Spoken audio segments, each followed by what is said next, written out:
Привитание. Я из Китая.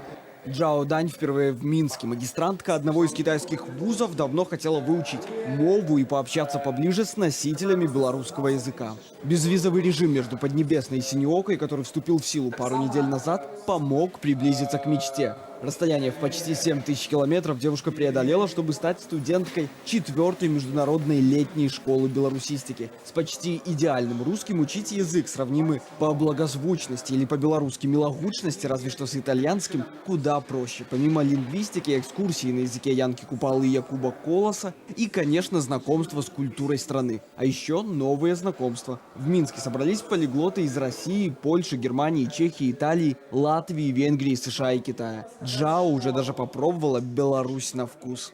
На самом деле белорусская кухня вкусна. Вчера я попробовала кефир, но очень кисло. Да.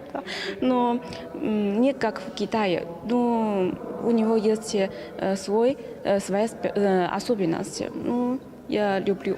Идейный вдохновитель проекта Лидия Семешко уверяет, учить мову сегодня мировой тренд. Подтверждение тому и заявки в школу белорусистики со всех континентов. За 4 года работы у педагогов появился даже рейтинг студентов.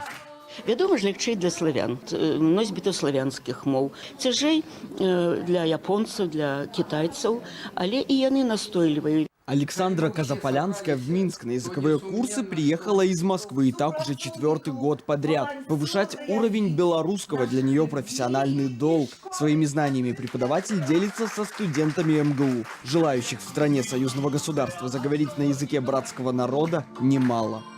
Беларуская мова вельмі прыемная, мілагучная и цікавая. Белорусский изучают в Москве в первую очередь студенты, которые избрали своим профессиональным научным направлением историю Беларуси либо историю белорусской диаспоры.